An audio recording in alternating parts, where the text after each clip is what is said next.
a oração do reino e suas implicações hoje e na eternidade. Como foi dito agora há pouco nos avisos, ministraremos 7 mensagens, sendo a primeira, mensagem 1, desta noite, Pai Nosso que estais nos céus.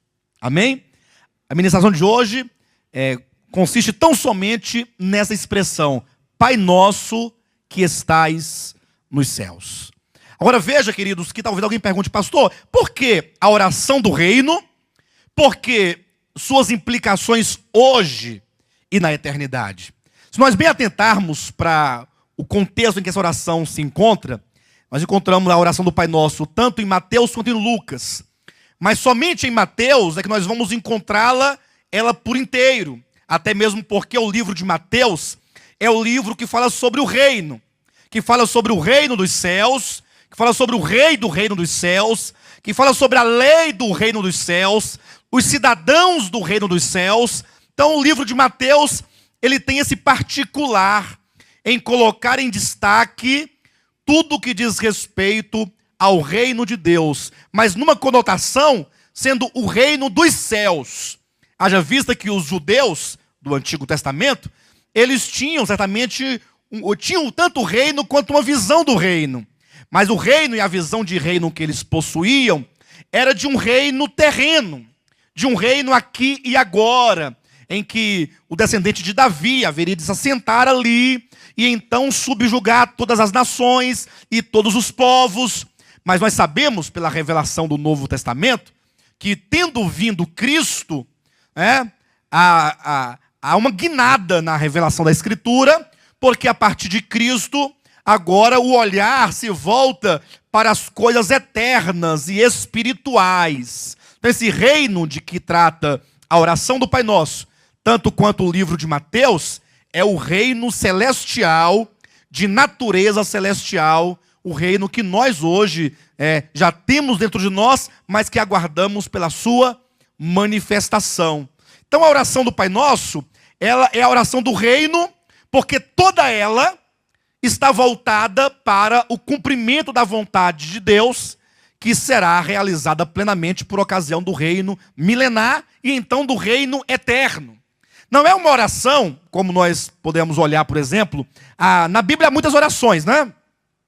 Há, por exemplo, a oração de Daniel capítulo 9, uma belíssima oração, mas uma oração que busca o cumprimento de coisas imediatas.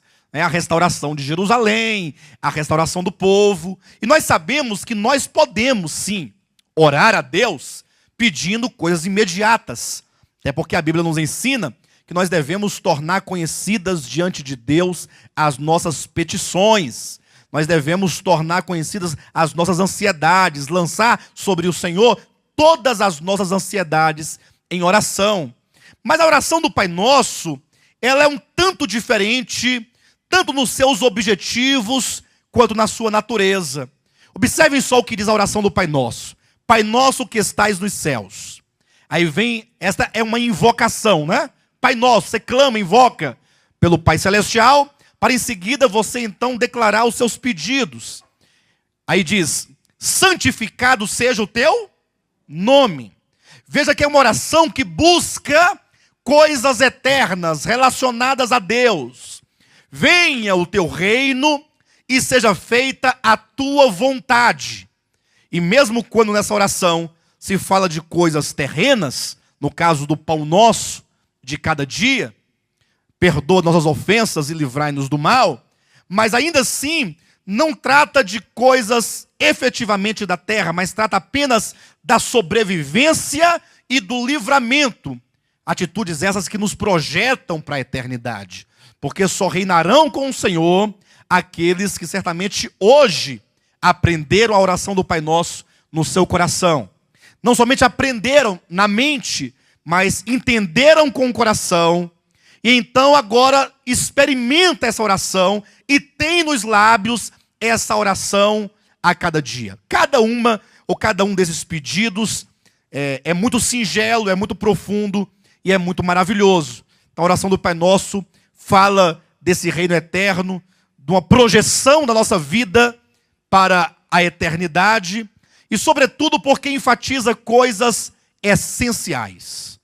Amados, nós vivemos num tempo, pense isso comigo, em que as pessoas, elas desprezam as coisas essenciais e valoriza as coisas que não têm, de fato, um valor em si mesmo, valoriza as coisas supérfluas. E isso nós vemos no dia a dia, o quanto que nós estamos interessados em qualquer coisa que é passageira. Ao passo que aquilo que é essencial, que é do coração, que é da alma, que é divino, que é da palavra, que é do Senhor, isso ocupa um segundo, terceiro, quarto, quinto plano na vida da maioria das pessoas. Essa oração, portanto, ela vai nos trazer de volta tanto para as coisas essenciais, no que diz respeito à eternidade, quanto para as coisas essenciais aqui da terra. Essa oração vai nos ensinar, certamente, a oração do reino e, sobretudo, o viver do reino. Quantos aqui querem receber no coração e no espírito a oração do reino? Diga amém.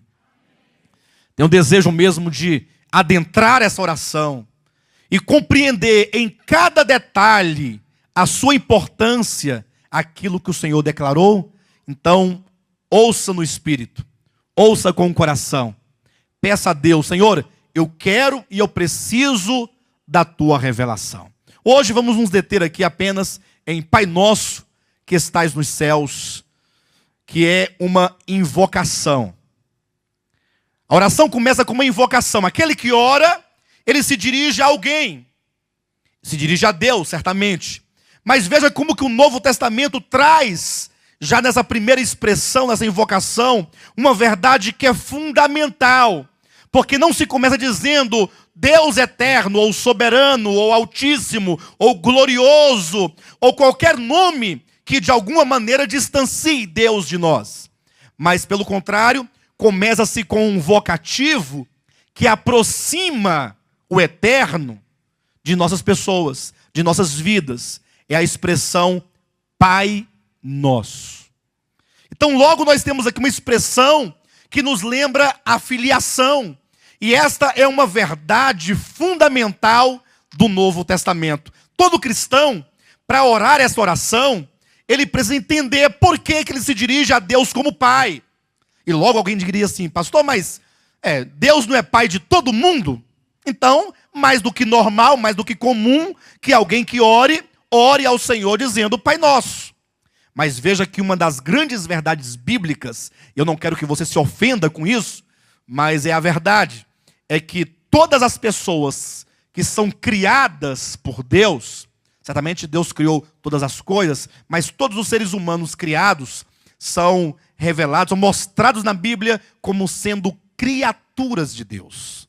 É o que está em Marcos 16, 15. Quando Jesus disse: ide por todo o mundo e pregai o evangelho a toda criatura. Então, o evangelho é pregado às criaturas de Deus. Aqueles que foram feitos por Deus, que foram criados por Deus. Agora, quando essas criaturas ouvem o evangelho e creem no evangelho, como diz em João capítulo 1, versículo 12, estes que recebem a Cristo, recebem o poder de serem feitos filhos de Deus, a saber, aqueles que creem no seu nome. Então todos os homens sobre a terra são criaturas, e somente por ocasião, então, quando se crê no evangelho, se crê em Jesus, se confessa o nome do Senhor, é que essa pessoa que creu, ela nasce de novo, ela nasce de Deus, recebe o poder, a vida indissolúvel de Deus, que o torna efetivamente agora filho de Deus. Então, sem nenhum tipo de arrogância, sem nenhum tipo de presunção, mas esta é uma verdade inegável, de que somente aqueles que creram no evangelho são feitos, são constituídos, são gerados filhos de Deus. É por isso que a oração é a oração do reino. Logo mais nós vamos tratar com mais propriedade esse aspecto. Mas vocês lembram que Jesus falou para Nicodemos dizendo: olha, se você não nascer de novo, não pode entrar no reino de Deus.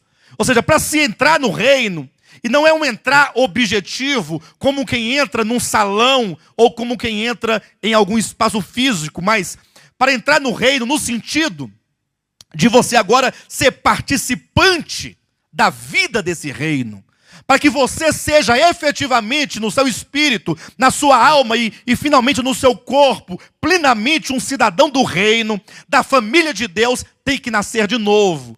É por isso que essa oração, quando diz Pai nosso que estais nos céus, logo nos deixa claro que aqui nós temos a verdade da filiação, a verdade do novo nascimento, que é talvez a compreensão essencial, elementar, que todo crente deveria ter. Infelizmente, e nós temos visto isso na nossa experiência, são poucos e raros os cristãos que entendem e que sabem o que eles são em Cristo. Na maioria das vezes as pessoas concebem a mera ideia, a simples ideia de que elas agora devem fazer um tanto de coisas corretas para, quem sabe, elas consigam entrar no céu por ocasião da morte ou por ocasião da vinda de Cristo. Mas essa verdade da filiação implícita aqui na expressão Pai Nosso, que estais nos céus, que é o Pai Celestial, essa verdade da filiação, da regeneração, é o ponto, portanto, primário a ser discutido e a ser compreendido no início dessa série de mensagens. Quero convidar os irmãos a entenderem comigo esse aspecto. Portanto, eu selecionei aqui alguns pontos. Coloquei de escravos a filhos, coloquei todos quantos creem em Jesus, e letra C, mais do que servos, filhos legítimos. Fiquem tranquilos, nós vamos um por um. Eu vou ser paciente, vou falar com mais tranquilidade, vocês poderão anotar aí. Então, o primeiro ponto é de escravos a filhos. Abra sua Bíblia no livro de Gálatas, no capítulo 4, versículos de 1 a 7, de escravos a filhos. Leia comigo o que diz a palavra de Deus em nome de Jesus. Fala assim, olha: digo, pois, que durante o tempo em que o herdeiro é menor, em nada difere de escravo, posto que é ele senhor de tudo, mas está sob tutores e curadores até ao tempo predeterminado pelo Pai. Assim também nós, quando éramos menores, estávamos servilmente sujeitos aos rudimentos do mundo. Vindo, porém, à plenitude do tempo, Deus enviou seu Filho, nascido de mulher, nascido sob a lei, para resgatar os que estavam sob a lei, a fim de que recebêssemos a adoção de filhos. E porque vós sois filhos, Deus enviou ao nosso coração o Espírito de seu Filho, que clama, Abba, Pai. De sorte que já não és escravo, porém filhos. E sendo filho, também herdeiro por Deus. Olhe para o seu irmão que está ao seu lado e diga assim: porque você é filho, Deus enviou ao seu coração o Espírito do seu Filho, que clama, Abba, Pai. Se você tomar a expressão Abba, que quer dizer pai, com o pai em português, você teria aqui o Espírito do seu Filho que clama, papai. Que clama, papai. Agora imagine só como que o Deus transcendente, agora ele desce, alcança o mais vil pecador, desprezado, sem esperança, e o gera e regenera o seu próprio Filho, nos aproximando de tal maneira dele, que você pode olhar para Deus e falar, papai. Papai do céu. Que expressão mais doce. E aqueles que são pais sabem exatamente o que estamos falando, né? É certo que os filhos vão crescendo, e na medida em que os filhos crescem, os filhos vão se tornando, vão se distanciando dos pais e vão perdendo aquela graça, né? Aquele relacionamento. É lógico que os filhos se amam, mesmo adultos, né? Mas é certo que se esfria um pouco, até porque a criança, quando fica adolescente, quando fica mais jovem, fica com vergonha, né, do pai pegar no colo, do pai beijar, do pai ir à escola buscá-la, né? Porque eles querem ser adultos, independentes. Mas quando são bem criancinhas, a gente sabe exatamente como é gostoso, né? Quando a criança chega e fala, papai, ô papai, que vem para o seu colo, que fala das suas dificuldades, que fala das suas, né, dificuldades de maneira geral. Então há um laço muito forte e muito grande que envolve pai e filho.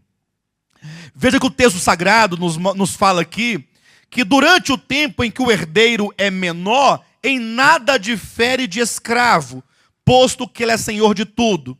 O apóstolo Paulo fala aqui de uma dispensação, que era a dispensação da lei, ou seja, o tempo antes de Cristo vir, em que o povo de Israel, ainda que fosse povo de Deus, ainda que fosse herdeiro de promessas de Deus, da parte do Senhor, mas eles eram menores de idade, no sentido de que, sendo eles menores, não podiam ainda se apropriar das riquezas da herança de Deus.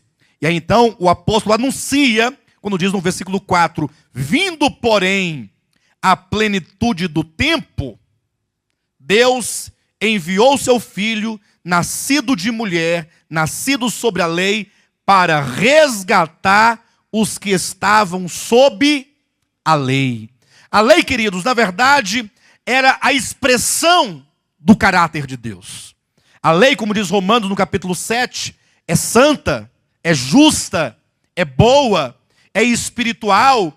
A lei requeria dos homens, na verdade, que eles fossem tal ou tais como Deus é. Queriam que os homens fossem santos, bons, justos, espirituais, ao passo que os homens não eram nada disso. De maneira que, pelo fato de os homens não conseguirem cumprir a lei, então a lei recaía sobre o homem na forma de condenação. Por isso que o apóstolo Paulo diz que esse tempo da lei era um tempo de escravidão. Era um tempo em que os homens, ainda que servos de Deus, tinham ainda um relacionamento escravo, ou como que de escravo entre eles e Deus. Mas de repente, diz a Bíblia, Deus envia o seu filho, nascido de mulher, nascido sob a lei, com um objetivo.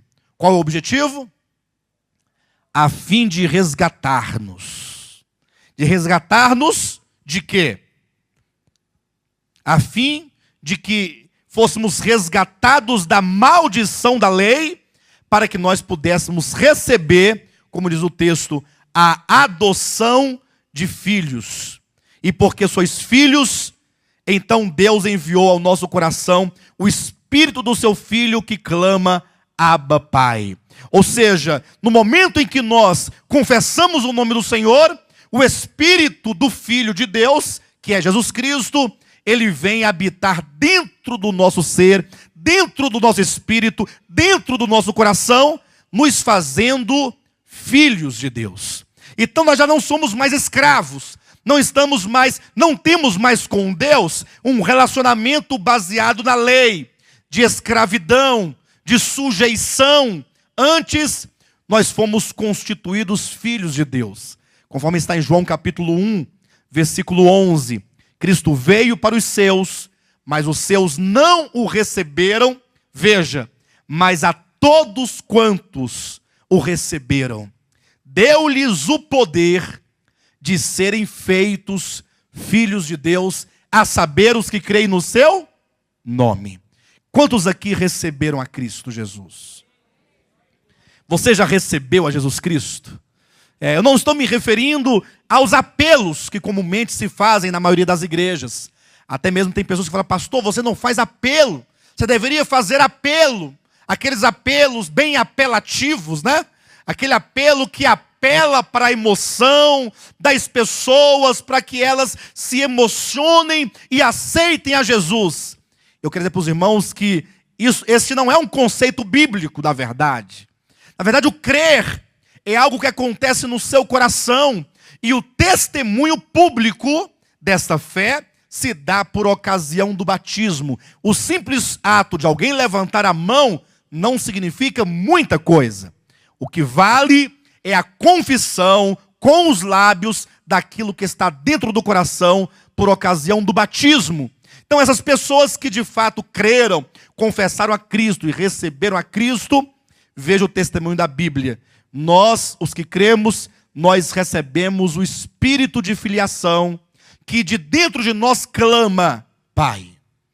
Todas as vezes, amados, vejam bem, todas as vezes que você, crente em Jesus, filho de Deus, se volta para o seu Pai Celestial, verdadeiramente, que você diz, Pai querido, ou que você diz Papai Celestial, ou que você diz apenas Pai, ou Pai Santo, ou Pai Justo, mas todas as vezes que você se dirige a Deus, chamando-o de Pai, é o Espírito de Cristo que está dentro de você, que fala do seu espírito. Você quer ver uma coisa? Se você chegar a uma criança que não é seu filho, e que não tem laços familiares com você, e falar assim, me chama de papai, ela poderá até fazê-lo, eventualmente, mas não haverá os laços do amor e da vida, que de fato torna aquela palavra tão próxima e tão amável. Então, quando você fala, Pai querido, eu pergunto, você sente no seu interior que Deus é o seu Pai? De fato e de verdade? Ou quando você fala, e todas as vezes que você diz isso, você nada sente da parte de Deus no seu ser? Ou como se você falasse, mas que ele fosse um estranho. Todos os filhos de Deus que invocam a Deus como Pai, sentem-se verdadeiramente filhos de Deus. Mesmo se a sua condição for de pecado. Lembram do filho pródigo? Quando ele estava lá na sarjeta, cuidando de porcos, e a Bíblia diz que caindo ele em si, veja as expressões, ele falou assim, olha, na casa do meu pai há pão. Veja que mesmo ele tendo usurpado o seu pai, desonrado o seu pai, mesmo ele tendo saído de casa, gastado tudo o que tinha, estando na mais vil condição, quando ele disse, na casa do meu pai tem pão, ele sabia que ele era filho. Mesmo caído, mesmo prostrado, mesmo longe, mas ele tinha um pai e ele sabia que ele poderia voltar à casa do seu pai. E aí a Bíblia diz que ele agora ia no caminho, ensaiando, treinando, pensando o que eu farei, o que eu falarei para o meu pai, tão logo eu me encontrar com ele. Ele dizia, eu direi, Pai, pequei contra ti, pequei contra os céus, pequei. Mas a Bíblia diz que quando ele foi chegando, que ele tentou falar alguma coisa, seu pai correu, abraçou e o beijou, e já mandou que fizesse uma grande festa, porque o seu filho havia sido achado. O seu filho que estava morto havia então revivido. Então os filhos de Deus, eles têm essa certeza, essa consciência de que Deus é o Pai Celestial, porque nós fomos não somente considerados filhos, mas nós fomos feitos filhos de Deus, filhos legítimos. E há alguns textos aqui na palavra de Deus, mais do que servos, filhos legítimos, que muito me chama a atenção. E eu preciso que os irmãos acompanhem comigo esses textos, porque eles revelam coisas preciosíssimas. Veja em João 3,16, aqui aquele texto tão conhecido da igreja, dos irmãos, quando diz, Deus amou o mundo de tal maneira que deu o seu Filho unigênito, para que todo aquele que nele crê não pereça, mas tenha a vida eterna. Veja como que é dito, que Deus deu o seu Filho, repita, Deus deu o seu Filho unigênito. O que é o Filho unigênito? É o Filho único. Então veja que a essa altura do Evangelho, capítulo 3, nos é dito que Jesus era o Filho único de Deus. O que significa que o Pai não tinha outros filhos, senão a Jesus Cristo, o seu Filho único. O que significa que até ali, até aquele momento da história, nenhum homem, nem Abraão, nem Isaac, nem Jacó, nem Davi, nem Salomão, nem Daniel, nem Ezequiel, nem Jeremias, nenhum deles era de fato filho de Deus. Ah, eu sei que eram servos de Deus, servos maravilhosos, fiéis, vasos, instrumentos usados por Deus, mas a declaração é que Jesus é o Filho único. Até esse momento, diz a Bíblia, Jesus é o Filho único de Deus. Mas veja o que diz agora em Romanos, no capítulo 8, versículo 29. Porquanto aos que de antemão conheceu, também os predestinou para serem conformes à imagem de seu Filho, a fim de que ele, o Filho, seja o primogênito entre muitos irmãos. Que maravilha! Então veja, aos que de antemão conheceu, também os predestinou. Esse texto fala da ação soberana de Deus de escolher e predestinar aqueles a quem, como diz o texto, a quem o Senhor vai conformar a imagem do seu Filho.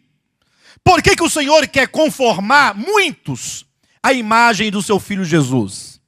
Veja, se você crê na Escritura, se você crê que o Senhor te escolheu, que o Senhor te predestinou, e Ele te predestinou para quê? Para que você fosse conformado à imagem do seu Filho, que é Jesus Cristo, que lá em João 3,16 é chamado de Filho unigênito, mas aqui é dito que uma vez que muitos outros filhos são gerados e são conformados à imagem do Filho de Deus, então agora Jesus passa a ser o Filho primogênito.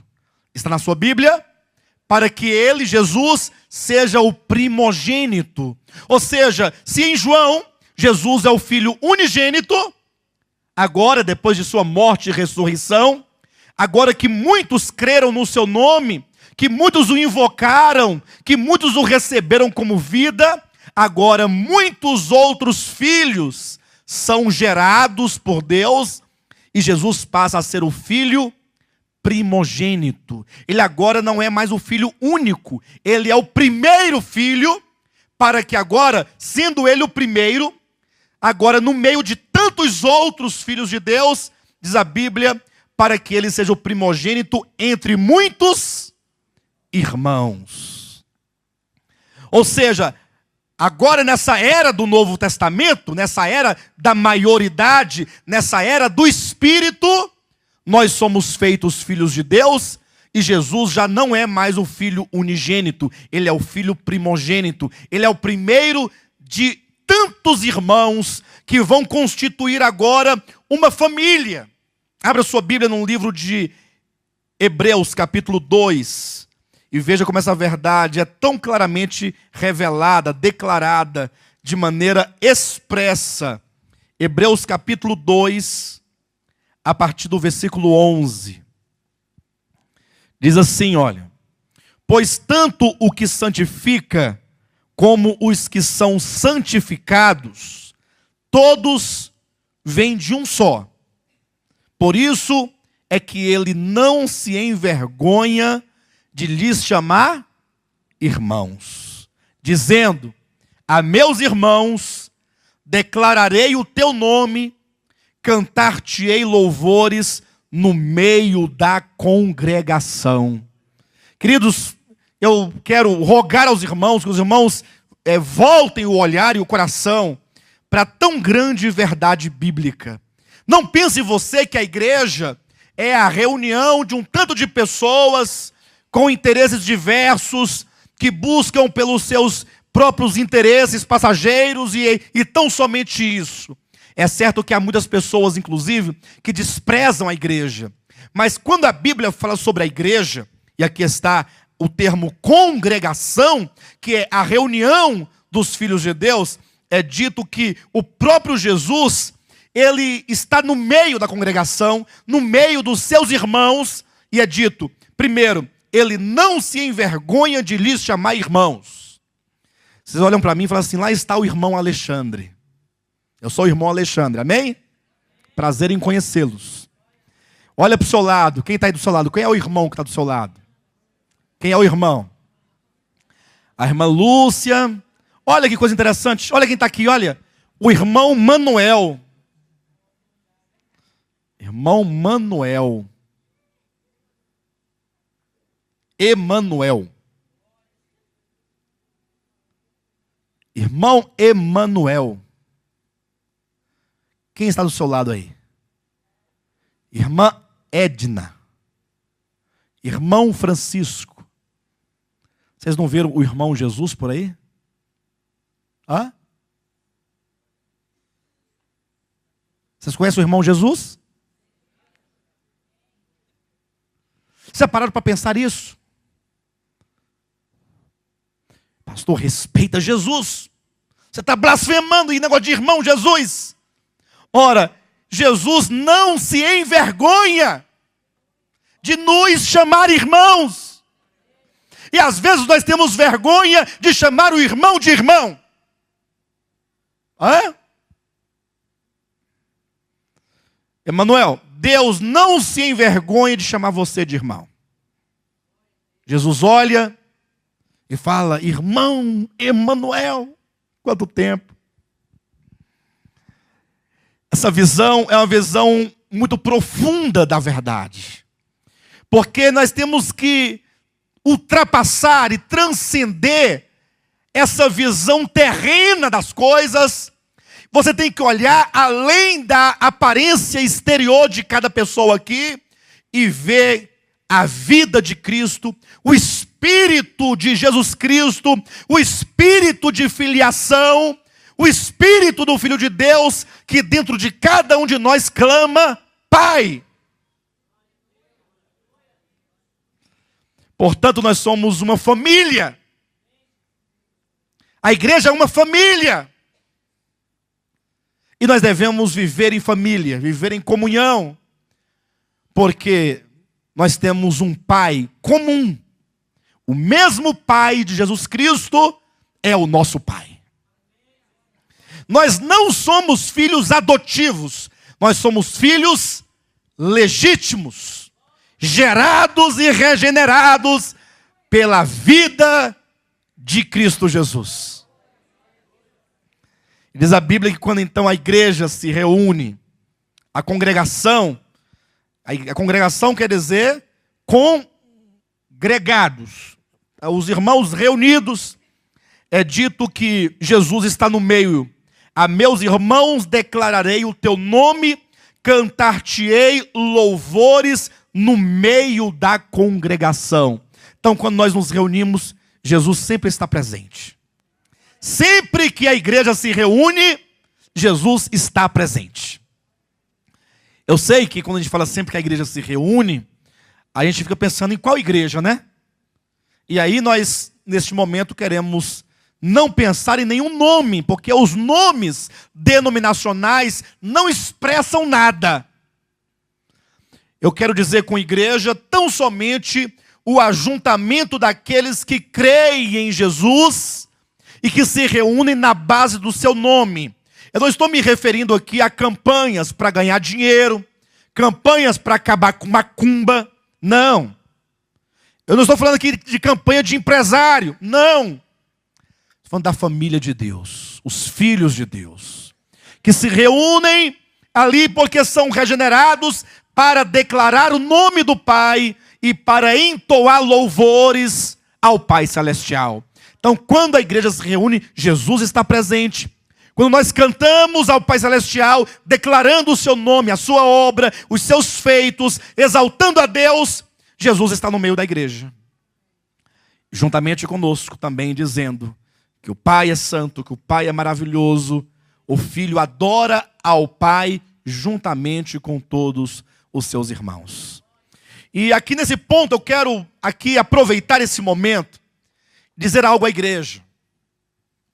Eu até dizia na reunião de pastores que nós tivemos semana retrasada e de líderes familiares, de grupo familiar ontem, né? Nós dizemos o seguinte, que a nossa cultura traz em nós uma veia pentecostal. Que veia pentecostal é essa? É quando a igreja canta, há uma expectativa da maioria das pessoas de que alguma coisa extraordinária aconteça. E é por isso que nós cantamos e queremos cantar gritando, e queremos espremer os olhos para ver se cai uma lágrima, queremos sentir um arrepio, queremos fazer acontecer alguma coisa, queremos que desça uma torrente de poder sobre nós, que nós não consigamos ficar em pé. E isso é a veia pentecostal que nos legou e nos ensinou equivocadamente que a adoração a Deus não é adoração, mas é um tipo de provocação a Deus para que Ele nos dê alguma coisa. Porque as pessoas, quando adoram, elas querem receber. Elas querem receber da parte de Deus. Enquanto que culto e adoração é um doar-nos a Deus e é um entregar a Ele toda honra, toda glória, todo louvor, a despeito de qualquer coisa. Muitas pessoas, inclusive, se acham que não estão habilitadas para adorar. Falam, não, hoje eu não vou adorar não, porque eu saí de casa, eu discuti com minha esposa. E eu pergunto, o que Deus tem a ver com isso? Quer dizer que agora Deus não é mais digno de honra e glória e louvor porque você discutiu com sua esposa? Deus continua sendo digno. Ele é Deus. Então a igreja não tem que ter nenhum tipo de expectativa de que alguma coisa aconteça. A adoração singela e simples é tão somente aquela em que você dirige o seu coração, como diz o texto sagrado, para declarar o nome de Deus e cantar a Ele louvores. Apenas declare, apenas cante a Deus louvores, de coração, com a sua alma. Não queira receber, queira dar a Ele, entregar a Ele. Se porventura Ele te der algo, glória a Deus. Mas nós não devemos ter essa ambição, esse sentimento. E é por causa dessa visão equivocada é que muitas pessoas vão aos cultos e saem de lá dizendo, o culto hoje não foi bom. O culto não foi bom? Por que o culto não foi bom? Porque você não sentiu arrepios? Porque você não chorou? Porque ninguém jogou o paletó para você cair? Como é que o culto pode não ter sido bom? Se culto é adorar ao Eterno, é cultuá-lo, é exaltá-lo. O problema é que os homens têm um culto como se o culto fosse para si mesmos e não para Deus. Então devemos nós render a Ele o louvor, a adoração, devemos cultuá-lo, cientes de que o próprio Filho, no meio da igreja, também declara e proclama o nome do Pai. Imaginou num dia que nós começarmos a desenvolver mais acuradamente essa consciência? E aí não importa se a reunião é de domingo, se é de terça, se é de quarta, se você está na sua casa, se você está no trânsito, no ônibus, no trabalho, no banheiro, onde quer que você esteja, você saberá declarar o nome de Deus, adorá-lo e exaltá-lo, porque Ele é o seu Pai Celestial, e você poderá se achegar a qualquer momento a Deus em adoração. Aí tudo muda na sua vida. Você não estará mais preso às coisas, né? Como quem porventura vem ao culto de oração, de terça-feira, e aí às vezes tem só um irmão com um violão tocando, às vezes não tem nem violão, é só as vozes, e às vezes são vozes assim, não tão potentes, não tão afinadas, e os irmãos ficam assim cantando, com aquele fardo nas costas, né? Um dia desse foi interessante, foi a irmã Dulciné que cantou na terça-feira. Quando me falaram, eu achei tão lindo aquilo. Porque vocês sabem, já ouviram a irmã Dulciné cantar? Pensa numa coisa. Mas aí é que está o segredo. O que vale, porque não é um show, não é um espetáculo, né? O que vale é a adoração. E aí declarar o nome do Pai no meio da congregação com Jesus se torna simples. É por isso que os grandes shows dos chamados adoradores e levitas de Deus certamente tem que ter uma grande produção de luzes, de instrumentos, de cânticos, de bandeiras nas costas, de joelho no chão, com clamores, né? Adoração extravagante. Para quê? Para poder produzir alguma coisa. Enquanto que Deus é simples. Basta você adorá-lo no Espírito. Tendo certeza que você é filho, e você então pode se aproximar do seu Pai Celestial sem nenhum tipo de artifício. Alguém falou artifício. Muito obrigado. Sem nenhum tipo de artifício. Veja só, irmãos, Efésios capítulo 2, versículo 19, em nome de Jesus. Assim, já não sois estrangeiros e peregrinos, mas concidadãos dos santos, e sois da família de... E sois da família de Deus. Olha que coisa maravilhosa. Você agora já não é mais um cidadão, ou melhor, já não é mais um estrangeiro e um peregrino desamparado, mas você agora não somente se encontrou com Deus, e não somente foi gerado por Deus, mas tornou-se um membro de sua família. Você agora foi feito filho de Deus.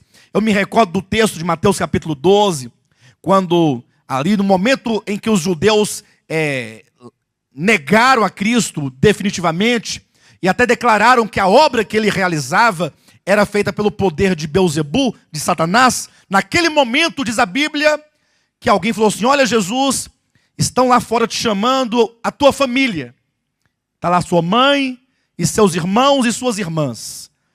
Então, naquele momento, Jesus declarou dizendo o seguinte: olha, quem são as minhas irmãs e os meus irmãos? Ou seja, quem é a minha família? E logo ele respondeu: a minha família, ou os meus irmãos e as minhas irmãs, são aqueles que fazem a vontade do meu Pai Celestial. Então agora se instaura, se estabelece uma nova família, uma família celestial, a família de Deus, como diz o texto. Já não sois mais peregrinos, nem sois estrangeiros, mas sois concidadãos dos santos e sois da família de Deus. Então na terra existe a família de Deus, mas não é uma questão religiosa, não é apenas uma doutrina, não é apenas uma ideologia, ou vamos pensar, vamos fingir. Não, é uma questão de realidade, porque é obra de Deus, é obra do Espírito, é obra da cruz, esse gerar da família de Deus. Será que você pode mesmo olhar para a igreja e ver ali a família de Deus? Eu sei que tem família de todo tipo, né? Aí você olha para uma família de alguém e fala assim: mas que família atribulada é aquela família? Não tem umas famílias bem atribuladas, não tem? Eu me lembro de uma família em que passava a mãe na rua correndo atrás do filho, um pedaço de pau para bater nele. Ele corria e ela ia atrás. Aí passavam uns 10 minutos, voltava o contrário. Ela correndo e ele atrás dela, com um pau. Isso era o dia quase todo. Então, uma família muito perturbada, com muitos problemas. E assim nós passamos a julgar as famílias, o que é uma família boa, o que é uma família ruim. Nós somos muito seletivos nessas questões, porque temos um olhar carnal muitas vezes. E agora olhar para a igreja e falar assim: esta é a família de Deus. Meu Deus. Meu Deus. Olha um tanto de irmãos que nós temos, um tanto de irmãs que nós temos, tantos atribulados, mas é a família de Deus. Olhar para a igreja e ver nela a família de Deus é olhar com um olhar espiritual, com um olhar diferente. Pastor, quais são os critérios para que alguém faça parte da família de Deus? Querem ver? Aqui mesmo em Efésios, no capítulo 2, a partir do versículo 11, vamos aqui verificar algumas coisas importantes, que fala como que o Senhor chegou a formar essa família que é chamada de família de Deus. Versículo 11 diz assim: portanto, lembrai-vos de que outrora, vós, gentios na carne, chamados incircuncisão, por aqueles que se intitulam circuncisos na carne, por mãos humanas, naquele tempo estáveis sem Cristo, separados da comunidade de Israel e estranhos às alianças da promessa, não tendo esperança e sem Deus no mundo. Mas agora, em Cristo Jesus, vós que antes estáveis longe, fostes aproximados pelo sangue de Cristo. Porque Ele é a nossa paz, o qual de ambos fez um, e tendo derrubado a parede da separação que estava no meio, a inimizade, aboliu na sua carne a lei dos mandamentos na forma de ordenanças, para que dos dois criasse em si mesmo um novo homem, fazendo a paz, e reconciliasse ambos em um só corpo com Deus, por intermédio da cruz, destruindo por ela a inimizade.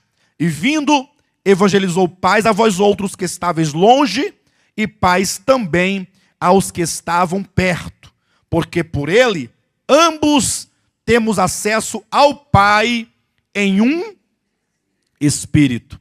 Veja como o apóstolo Paulo, ele nos ensina essa questão. Talvez hoje estejamos um pouco distantes dessa luta aqui, dessa batalha entre judeus e gentios. Mas imagine comigo, no tempo de Jesus Cristo, no tempo do apóstolo Paulo, os judeus, eles tinham uma convicção de que eles eram o povo de Deus. Por quê?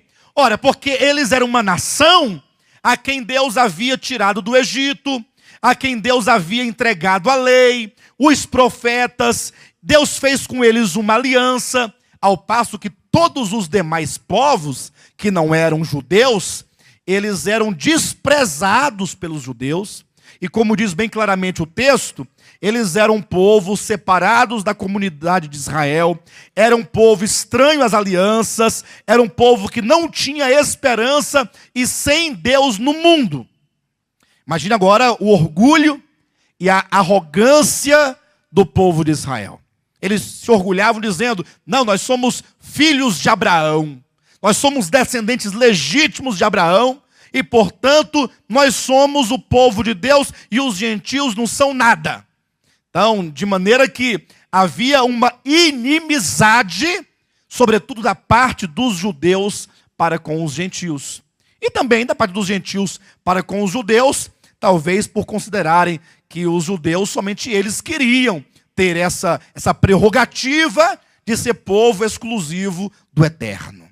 Então havia uma luta, havia uma inimizade. Os judeus não se davam com os gentios. Os judeus consideravam os gentios um povo imundo, um povo que sequer poderia conversar com eles ou frequentar a casa e ter contato. Então Israel mantinha-se isolado e separado de todas as outras nações, por considerarem que somente eles eram povo de Deus. Então, diz o texto sagrado que quando veio Cristo, e aqui está falando da obra da cruz, quando Cristo ali foi crucificado, e é interessante como que a morte de Cristo na cruz aconteceu com os seus braços abertos, né? Ali como quem abraça para si o mundo. Não somente aos judeus, mas é dito que a morte de Cristo tirou do meio de Israel e das outras nações a inimizade. É como que a morte de Cristo fala assim: olha, tragam aqui os judeus e tragam também os gentios, e vamos fazer desses dois povos agora um único povo. Agora não existe mais a questão de ser judeu ou ser gentil. A obra da cruz, primeiramente, ela reconcilia, ela reúne, ela traz os judeus e os gentios, eliminando o elemento que causava a divisão. Qual era o elemento que causava a divisão? A lei. Por que a lei causava a divisão? Porque os judeus pensavam: os gentios são pecadores. E nós não. Nós temos a lei de Deus, a vontade de Deus, e portanto nós somos um povo separado, somos um povo santo, somos um povo cumpridor da lei. Vocês já ouviram falar, mesmo nos dias de hoje, de pessoas que se consideram mais santas do que as outras, porque dizem que guardam a lei de Deus? Inclusive não consideram os demais cristãos como um povo de Deus, porque dizem: não, eles comem coisas imundas, eles não guardam o sábado. Mas nós não, nós guardamos a lei de Deus. Então há um orgulho carnal.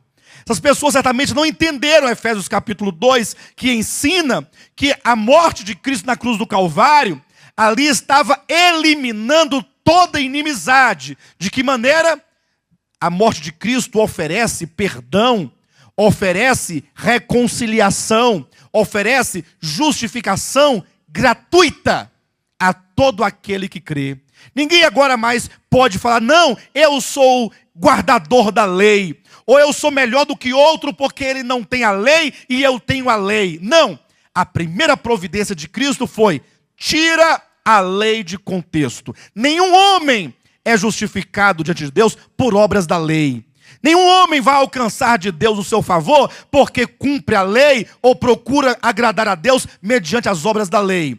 Agora os homens, eles se aproximam de Deus, eles são reconciliados com Deus, são justificados por Deus unicamente por causa da obra de Cristo.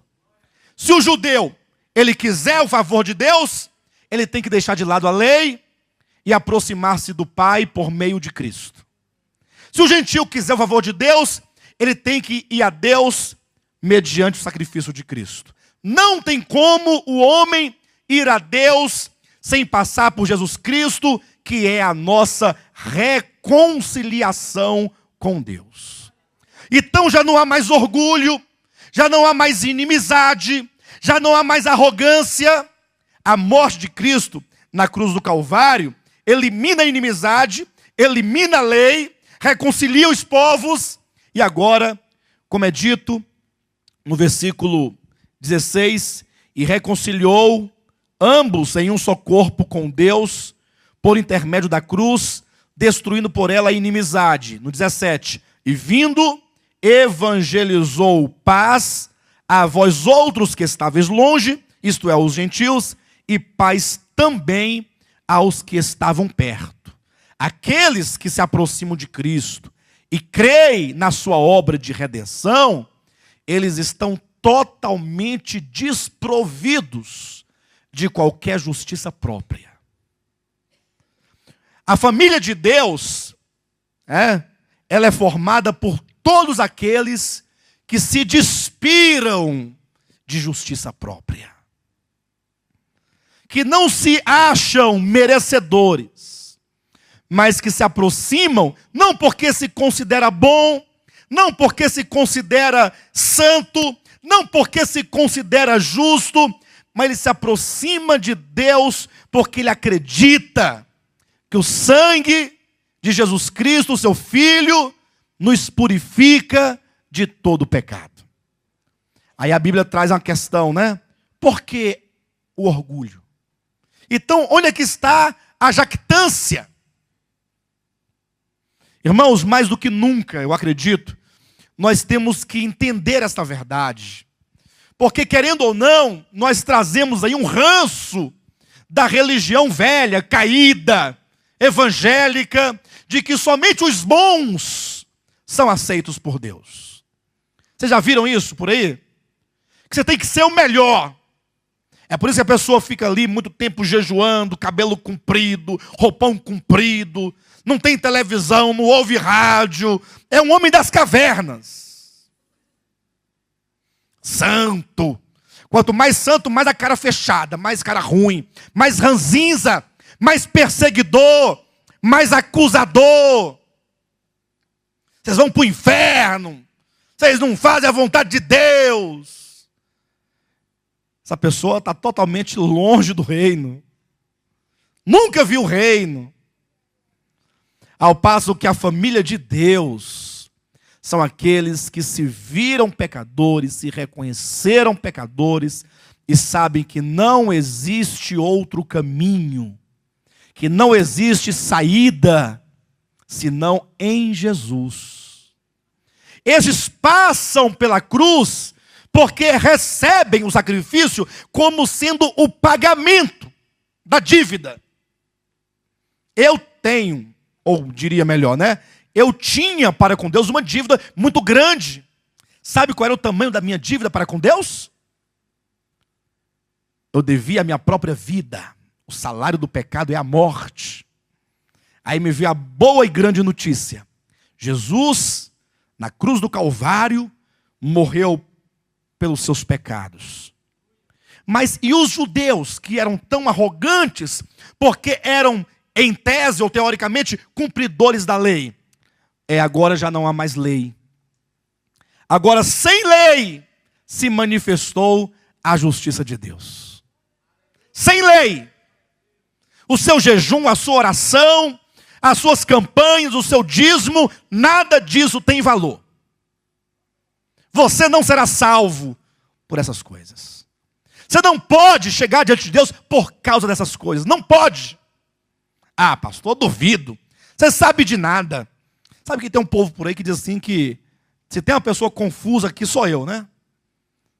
Aquele barbudo da televisão, ele é muito confuso, ele não sabe as coisas.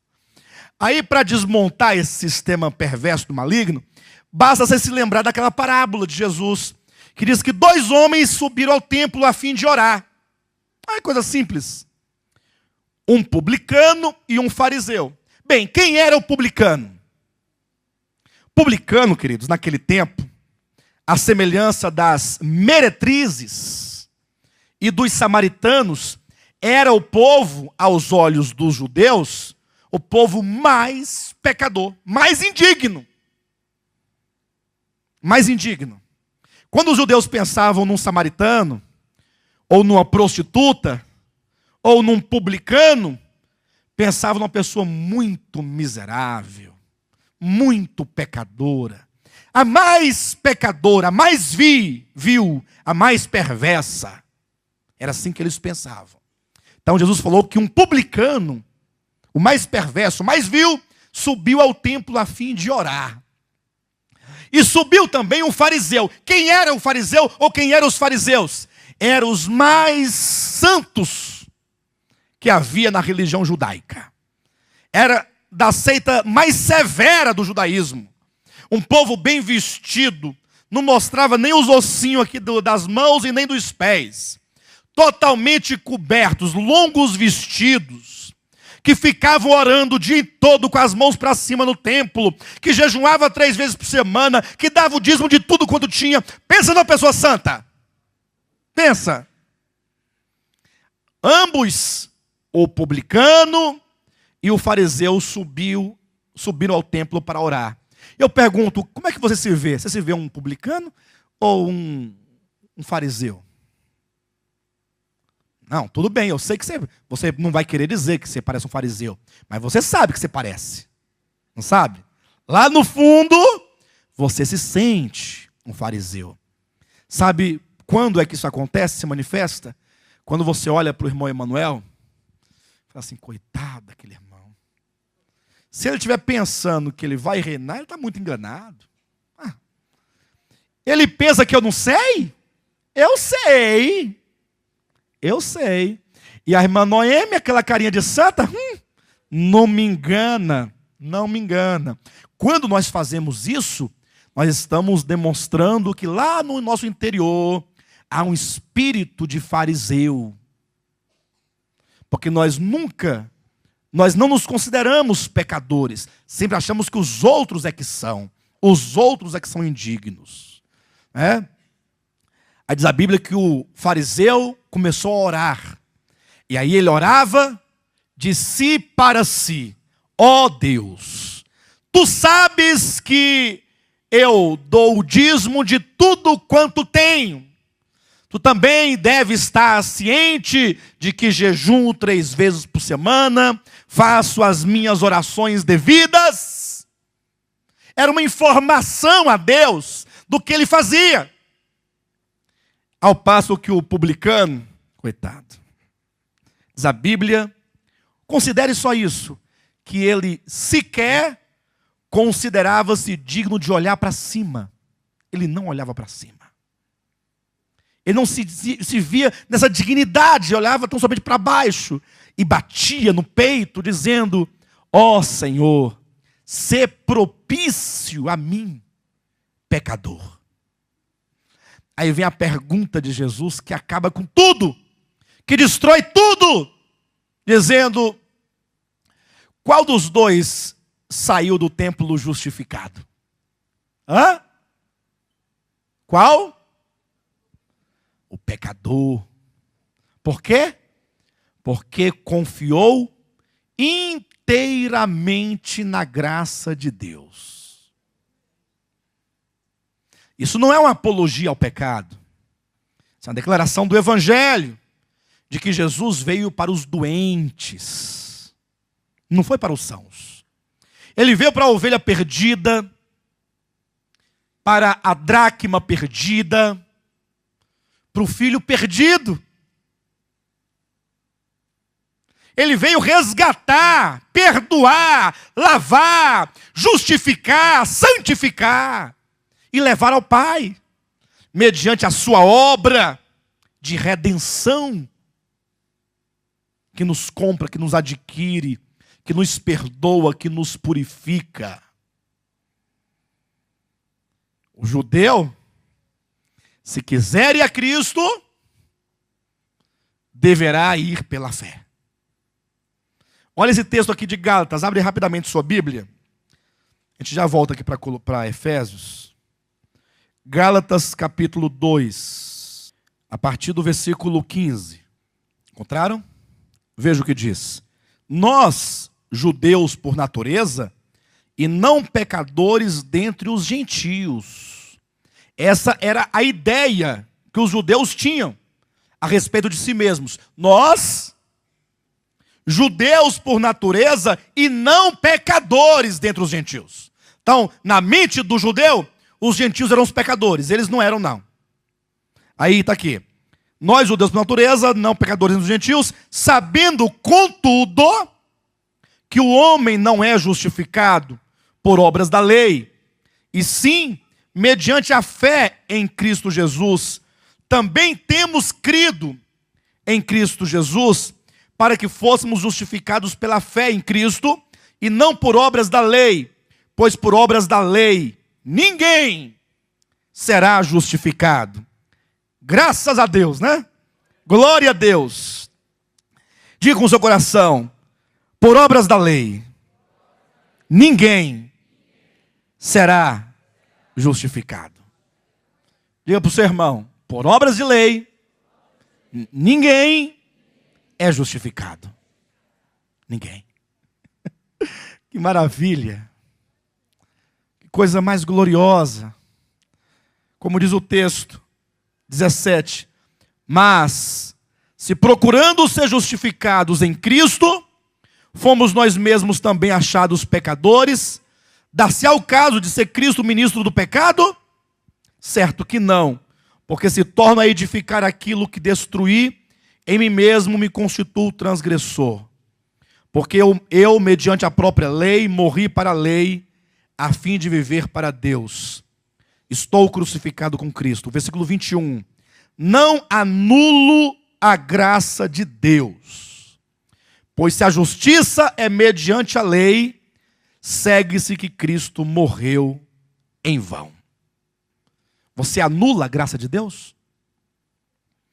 Você procura anular a graça de Deus? Não.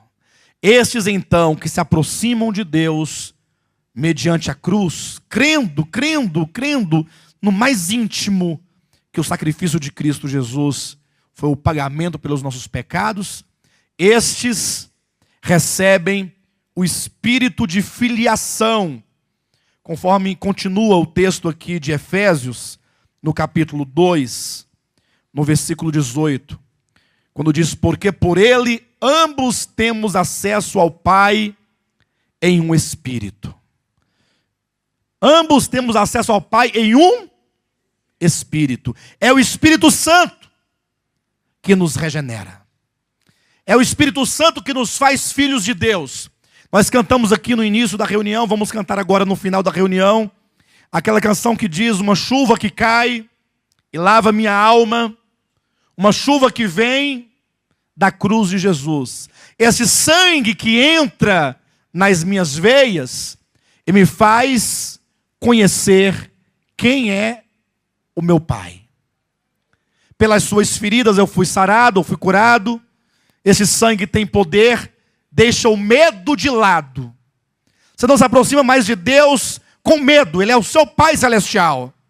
Aí como diz, chuva de sangue, eu sinto aqui cair, lava minha alma e inunda o meu ser. Sangue de Deus, que me fez filho seu. Meu DNA tem o código do Filho de Deus. Eu sei que os críticos dirão, mas sangue de Deus É porque essa canção, ela é poética, né? E aí ela aproxima a filiação com Deus com o nascimento humano. Não é verdade que eu tenho duas filhas, a Manu e a Michele. Então, se tirar o sangue de uma e tirar o sangue da outra e tirar o meu sangue, se verá no sangue delas o meu DNA, não vai? Não está lá? Não vai bater direitinho? Então, essa canção aproxima, né?